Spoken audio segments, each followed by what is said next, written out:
SC/ST ಪ್ರಾಪರ್ಟಿಗಳನ್ನ ದಯಮಾಡಿ ಯಾರು ಸಹ ತಗೊಳ್ಬೇಡಿ. ಯಾಕಂದ್ರೆ PTCL act prohibition of transfer certain lands ಅಂತ ಏನು ಒಂದು ಆಕ್ಟ್ ಇದೆ, ಅದು ಸಾಮಾನ್ಯವಾಗಿ SC/ST ಜನಾಂಗ ಅಂದ್ರೆ ಪರಿಶಿಷ್ಟ ಜಾತಿ ಮತ್ತು ಪರಿಶಿಷ್ಟ ಪಂಗಡದ ಅವರ ಏಳಿಗೆಗೋಸ್ಕರ ಮಾಡಿರುವಂತಹ ಕಾನೂನು. ಅದು ಸಮಗ್ರವಾಗಿ ಅವರು ಆರ್ಥಿಕವಾಗಿ ಮತ್ತು ಸಾಮಾಜಿಕವಾಗಿ ಬೆಳವಣಿಗೆಯನ್ನು ಹೊಂದಲಿ ಮತ್ತೆ ಅಭಿವೃದ್ಧಿಯನ್ನ ಸಾಧಿಸಲಿ. ಜಮೀನನ್ನು ಅವರೇ ಇಟ್ಕೊಂಡು ಅಂದ್ರೆ ಸರ್ಕಾರದಿಂದ ಗ್ರಾಂಟ್ ಆಗಿರುವಂತಹ ಲ್ಯಾಂಡ್ಗಳನ್ನ ಅವರೇ ಇಟ್ಕೊಂಡು ವ್ಯವಸಾಯ ಮಾಡಿ ವ್ಯವಸಾಯದಿಂದ ಜೀವನ ಮಾಡಿ ಅಭಿವೃದ್ಧಿ ಹೊಂದಲಿ ಅನ್ನೋ ಏಕೈಕ ಕಾರಣದಿಂದ ಏನ್ ಮಾಡ್ತಾರೆ ಅಂದ್ರೆ SC/ST ಲ್ಯಾಂಡ್ಗಳನ್ನ ಪರಬಾರೆ ಮಾಡಕೂಡದು ಅಂತ PTCL ಆಕ್ಟ್ ಅಲ್ಲಿ ಸೆಕ್ಷನ್ 4 and 5 ಕ್ಲಿಯರ್ ಆಗಿ ಹೇಳಿದೆ. ಸ್ನೇಹಿತರೆ, ದಯಮಾಡಿ ಅರ್ಥ ಮಾಡ್ಕೊಳ್ಬೇಕು. ಯಾಕಂದ್ರೆ ಸರ್ಕಾರ ಒಂದು ವರ್ಗದ ಏಳಿಗೆಗೋಸ್ಕರ ಒಂದು ಕಾನೂನನ್ನ ಮಾಡಿದೆ ಅಂದ್ರೆ ಆ ಕಾನೂನಿಗೆ ತಲೆ ಬಾಗಬೇಕಾಗಿರೋದು ಪ್ರತಿಯೊಬ್ಬರ ಕರ್ತವ್ಯ ಆಗುತ್ತೆ. ಹಾಗಾಗಿ ಏನು PTCL ಅಂದೇಡ್ಕೆನೆ ಕೆಲವೊಬ್ಬರಿಗೆ ಸಂಪೂರ್ಣವಾಗಿ ಸ್ವಲ್ಪ ತಲೆಗೆ ಹುಳ ಬಿಟ್ಕೊಳ್ಳುವಂತ ಕೆಲಸ ಆಗ್ತದೆ. ಯಾಕೆ ನಾವು SC/ST ಲ್ಯಾಂಡ್ಗಳನ್ನ ತಗೊಳ್ಳೇಬಾರ್ದ?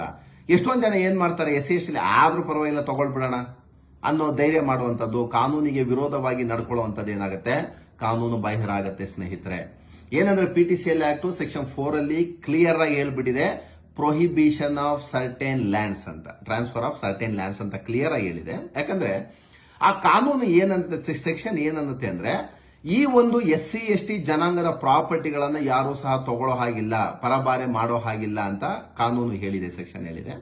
ಯಾವಾಗ ನೀವು ತಗೊಳ್ಬಹುದು ಅಥವಾ ಯಾವಾಗ ಮಾರಾಟ ಮಾಡಬಹುದು ಅಂದ್ರೆ ಒಂದು ಅಲ್ಲಿ ಅಧಿಕೃತ ಪ್ರಾಧಿಕಾರ ಅಂದ್ರೆ AC ಅಥವಾ DC ಅದರಲ್ಲಿ ಸಮಗ್ರವಾದ ಪರಿಶೀಲನೆ ಮಾಡುತ್ತೆ. ನಾವು AC ಅಥವಾ DC ಅವರ ಕೋರ್ಟ್ ಅಲ್ಲಿ ಅಥವಾ ಅವರ ಮನವರಿಕೆ ಮಾಡಿಕೊಡ್ಬೇಕು, ನಾವು SC/ST ಜನಾಂಗದ ಒಳಗಡೆ ಬರ್ತೀವಿ, ನಾವು ನಮ್ಮ ಮಕ್ಕಳ ಅಥವಾ ಮದುವೆ ಮತ್ತೊಂದು ಮಗದೊಂದು ಏನೇನು ಕಾರಣಗಳಿದೆ ಅದನ್ನ DC ಅವರ ಮುಂದೆ ಮನವರಿಕೆಯನ್ನ ಮಾಡಿಕೊಟ್ಟು ನಾವು ಒಂದು ಪಿಟಿಷನ್ ಅನ್ನ ರೈಸ್ ಮಾಡಬೇಕಾಗ್ತದೆ. ಆಗ ಅವರು ಹೌದು ಈ ಒಂದು ಕಾರಣ ಕೊಟ್ಟಿರುವಂತದ್ದು, ಮಾರಾಟ ಮಾಡೋದಕ್ಕೆ ಕಾರಣ ಕೊಟ್ಟಿರುವಂತದ್ದು ಸಮಂಜಸವಾಗಿದೆ, ಹಾಗಾಗಿ ನೀವು ಮಾರಾಟ ಮಾಡ್ಕೊಳ್ಳಿ ಅಂತ ಸೇಲ್ ಪರ್ಮಿಷನ್ ಆರ್ಡರ್ ಅನ್ನ ಮಾಡಿದ ಕೂಡಲೇ ಅರ್ಥ ಮಾಡ್ಕೊಳ್ಳಿ, DC ಅವರಿಂದ ಸೇಲ್ ಪರ್ಮಿಷನ್ ಆರ್ಡರ್ ಅನ್ನ ಆದೇಶವನ್ನ ತಗೊಂಡ ನಂತರ SC ಮತ್ತು ST ಜನಾಂಗದವರು ಯಾರಿಗೆ ಬೇಕಾದ್ರೂ ಮಾರಾಟ ಮಾಡಬಹುದು, ಯಾರಿಂದ ಬೇಕಾದ್ರೂ ತಗೊಳ್ಬಹುದು. ಸ್ನೇಹಿತರೆ, ದಯಮಾಡಿ ನಾನು ನಿಮ್ಗೆ ಕ್ಲಿಯರ್ ಆಗಿ ಹೇಳ್ತಾ ಇದ್ದೀನಿ. ಯಾಕೆಂದ್ರೆ ಎಷ್ಟೋ ಜನ ಏನ್ ಮಾಡ್ತಾರೆ ಅಂದ್ರೆ ಅದರದ್ದು ಜಾಗದ ಯಾವುದೇ ಒಂದು ಲ್ಯಾಂಡ್ ಅನ್ನ ತಗೊಳ್ಬೇಕು, ಯಾವುದೇ ಒಂದು ಸೈಟ್ ಅನ್ನ ತಗೊಳ್ಬೇಕು ಅಂದಾಗ ಈ SC/ST ಜನಾಂಗ ಆದ್ರೇನಂತೆ ಗೊತ್ತಿರೋರು ಪಾಪ ಹಾಗೆ ಹೀಗೆ ಅಂತ ತಗೊಳ್ಬಿಡ್ತಾರೆ. ಬಟ್ ಕಾನೂನು ಏನಾಗುತ್ತೆ ಅಂದ್ರೆ ಸೆಕ್ಷನ್ 4 and 5 ಕ್ಲಿಯರ್ ಆಗಿ ಹೇಳಿದೆ, ರೆಸ್ಟಿಟ್ಯೂಷನ್ ಆಫ್ ಗ್ರಾಂಟ್ ಲ್ಯಾಂಡ್ಸ್ ಅಂತ ಹೇಳ್ಬಿಡುತ್ತೆ. ಸೆಕ್ಷನ್ 5 ಅಲ್ಲಿ ಇನ್ನೊಂದು ನಿಮ್ಗೆ ಒಂದು ಒಳ್ಳೆ ಮಾಹಿತಿ ಅಂದ್ರೆ ಸೆಕ್ಷನ್ 5 ಅಲ್ಲಿ ಏನಾಗ್ತಿತ್ತು ಅಂದ್ರೆ ಲಿಮಿಟೇಷನ್ ಆಫ್ ಟೈಮ್ ಅಂತ ಒಂದು ಸೆಕ್ಷನ್ ಇದೆ. ಅದರಲ್ಲಿ ಏನಾಗುತ್ತಂದ್ರೆ ಈ ಹಿಂದೆ ಏನಾಗ್ತಿತ್ತಂದ್ರೆ ಕೆಲವೊಂದು ಸುಪ್ರೀಂ ಕೋರ್ಟ್ ಸೈಟೇಷನ್ಸ್ ಬಂತು, ಯಾವುದೋ ಒಂದು SC/ST ಲ್ಯಾಂಡ್ ಅನ್ನ ಮಾರಾಟ ಮಾಡದಂತ ಸಂದರ್ಭದಲ್ಲಿ ಮಾರಾಟ ಮಾಡಿಬಿಟ್ಟಿರ್ತಾರೆ. ಆಗ 12 ವರ್ಷಗಳ ನಂತರ ಏನಾದ್ರು ಕೇಸ್ ಹಾಕಿದ್ರೆ ಅದು ಗ್ರಾಂಟ್ ಆಗ್ತಿರ್ಲಿಲ್ಲ ಮತ್ತು ವಾಪಸ್ ಆಗ್ತಿರ್ಲಿಲ್ಲ, ರೆಸ್ಟೋರೇಷನ್ ಆಗ್ತಿರ್ಲಿಲ್ಲ. ಆಮೇಲೆ ಕೆಲವೊಂದು ಸೈಟೇಷನ್ಸ್ ಬಂತು, ನೀವೇನಾದ್ರು ಮಾರಾಟ ಮಾಡಿದ ನಂತರ 30 ವರ್ಷಗಳ ಒಳಗೆ ನೀವು ಪ್ರಕರಣವನ್ನ ದಾಖಲು ಮಾಡಿದ್ರೆ ಅದು PTCL ಅವಧಿಯ ಒಳಗೆ ಬರುತ್ತೆ, ಕಾಲ ಏನು ಇದು ಬರುತ್ತೆ, ಆ ಒಂದು ಇದರಲ್ಲಿ ಬರುತ್ತೆ, ಟೈಮ್ ಲಿಮಿಟೇಷನ್ ಅಲ್ಲಿ ಬರುತ್ತೆ ಅಂತ ಇದು ಮಾಡ್ತಿತ್ತು. ಆಮೇಲೆ ನಾವು ಕಂಡೋನೇಷನ್ ಡಿಲೇ ಮತ್ತೊಂದು ಮಗದೊಂದು ಎಲ್ಲ ಅಪ್ಲಿಕೇಶನ್ಸ್ ಹಾಕೊಂಡು ಗ್ರಾಂಟ್ ಅನ್ನ ಮಾಡ್ಕೊಳ್ತಿದ್ದು. ಆದ್ರೆ ಈಗ ಕಾಲ ವಿಳಂಬನೆ ಅಂತ ನಾವೇನ್ ಕರಿತೀವಿ, ಅದು ಈಗ ಇದು ನಮ್ಮ ಮೊನ್ನೆ ರೀಸೆಂಟ್ ಆಗಿ 1 ತಿಂಗಳ ಹಿಂದೆ ಸಿದ್ದರಾಮಯ್ಯ ಅವರು ಒಂದು ನಮ್ಮ PTCL ಆಕ್ಟಿಗೆ ಸೆಕ್ಷನ್ 5 ಅಲ್ಲಿ ಏನು ಲಿಮಿಟೇಷನ್ ಆಫ್ ಟೈಮ್ ಇದೆಯಲ್ಲ ಅದನ್ನ ಸಂಪೂರ್ಣವಾಗಿ ಕಿತ್ತೊಗೆದಿದ್ದಾರೆ. ಯಾವುದೇ ಕಾರಣಕ್ಕೂ SC/ST ಜನಾಂಗದವರು ತಮ್ಮ ಪ್ರಾಪರ್ಟಿಗಳನ್ನ ಮಾರ್ಬಿಟ್ರೆ, ಅಕಸ್ಮಾತ್ ಯಾರು ತಗೊಳ್ಬಿಟ್ರೆ, ನೀವು ಎಷ್ಟು ವರ್ಷಗಳ ನಂತರ ಬೇಕಾದ್ರೂ ಪ್ರಕರಣವನ್ನ ನ್ಯಾಯಾಲಯದಲ್ಲಿ ಸಲ್ಲಿಕೆ ಮಾಡ್ಕೊಳ್ಬಹುದು. ಎಷ್ಟು ವರ್ಷ ಬೇಕಾದ್ರೂ, 50 ವರ್ಷ 60 ವರ್ಷ. ಕೆಲವೊಬ್ರು ಏನಾಗುತ್ತೆ 1975 ಅಲ್ಲಿ ಗ್ರಾಂಟ್ ಆಗಿರುತ್ತೆ. ಆಲ್ಮೋಸ್ಟ್ ಏನಾಗಿರುತ್ತೆ ಅಂದ್ರೆ ಸರ್ಕಾರದಿಂದ ಗ್ರಾಂಟ್ ಲ್ಯಾಂಡ್ಸ್ ಅಂತ ನಾವೇನ್ ಕರಿತೀವಿ 1955 ಇಂದ ಹಿಡಿದು 1995 ಗಂಟ ಗ್ರಾಂಟ್ ಲ್ಯಾಂಡ್ಸ್ ಇರುತ್ತೆ. ಆಲ್ಮೋಸ್ಟ್ ಸಾಗುವಳಿ ಚೀಟಿ ಕೊಟ್ಟಿರ್ತಾರೆ, ಅದ್ರ ಮೇಲೆ ಗ್ರಾಂಟ್ ಲ್ಯಾಂಡ್ಸ್ ಅಲ್ಲಿ RTC ಬಂದಿರುತ್ತೆ.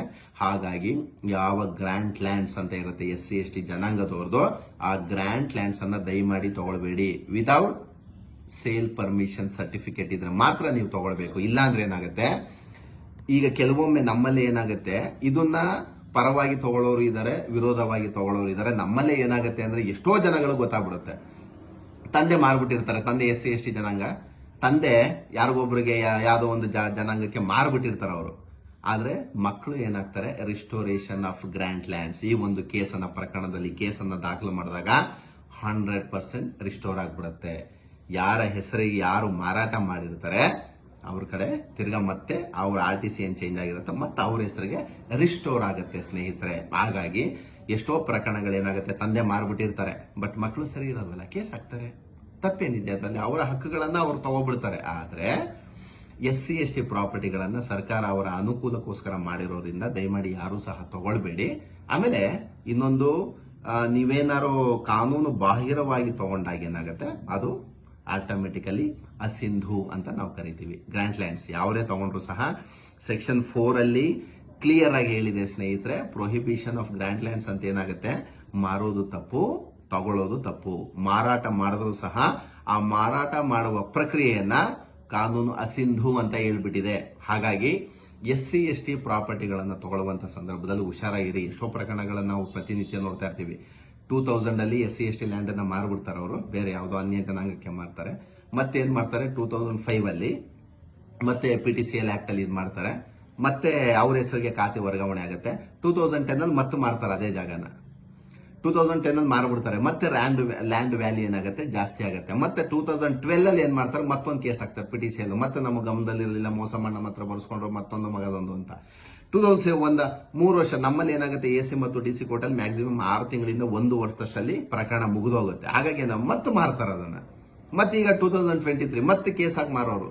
ಒಂದೊಂದು PTCL ಗಳನ್ನ, ಕಾನೂನುಗಳನ್ನ ದುರುಪಯೋಗ ಪಡಿಸ್ಕೊಳ್ಳುವಂತಹ ಪ್ರಕರಣಗಳು ನಮ್ಮಲ್ಲಿ ಜಾಸ್ತಿ ಇದೆ. ಹಾಗಾಗಿ ಯಾವುದೇ ಕಾರಣಕ್ಕೂ ಸಹ ಈ SC ST ಜನಾಂಗದ ಪ್ರಾಪರ್ಟಿಗಳನ್ನು ತಗೊಳ್ಳೋದಕ್ಕೂ ಮುಂಚೆ ದಯಮಾಡಿ ಎಚ್ಚರಿಕೆಯಿಂದ ತಗೊಳ್ಳಿ. ಜಾಗಗಳನ್ನ ತಗೊಳ್ಳಿಲ್ಲ ಅಂದ್ರೂ ಪರವಾಗಿಲ್ಲ, ಯಾಕಂದ್ರೆ ಸರ್ಕಾರ ಮಾಡಿರೋದೇ ಅವರ ಏಳಿಗೆಗೋಸ್ಕರ, ಆರ್ಥಿಕವಾಗಿ ಸಬಲೀಕರಣ ಮಾಡೋದಕ್ಕೆ ಆ ಕಾನೂನನ್ನು ತಂದಿದೆ. ಹಾಗಾಗಿ SC ST ಪ್ರಾಪರ್ಟಿಗಳನ್ನು ದಯಮಾಡಿ ತಗೊಳ್ಬೇಡಿ. ಆಮೇಲೆ ಅವರು ಸಹ ಜೀವನ ಮಾಡ್ಕೊಳ್ಳೋದಕ್ಕೆ, ಅವರು ಸಹ ಆರ್ಥಿಕ ಸಮಂಜಸರಾಗೋದಕ್ಕೆ ಅವಕಾಶ ಮಾಡಿಕೊಡಿ. ಆಮೇಲೆ ಮತ್ತೆ ರಿಸ್ಟೋರೇಷನ್ ಆಫ್ ಗ್ರ್ಯಾಂಡ್ ಲ್ಯಾಂಡ್ಸ್ ಅಂತ ಹಾಕೊಂಡಾಗ ನಿಮಗೆ ಅನ್ಯಾಯ ಆಗುತ್ತೆ. ಹಾಗಾಗಿ ಸಮಾಜದಲ್ಲಿ ಎಲ್ಲರೂ ಸಮಾನರು. ಅವ್ರನ್ನ ಆರ್ಥಿಕವಾಗಿ ಸಬಲೀಕರಣ ಮಾಡೋದಕ್ಕೆ ಕಾನೂನನ್ನು ತಂದಿರೋದ್ರಿಂದ ಅವರ ಪ್ರಾಪರ್ಟಿಗಳನ್ನು ದಯಮಾಡಿ ಯಾರು ಸಹ ತಗೊಳ್ಬೇಡಿ ಸ್ನೇಹಿತರೆ. ನಮಸ್ತೆ, ಥ್ಯಾಂಕ್ ಯು.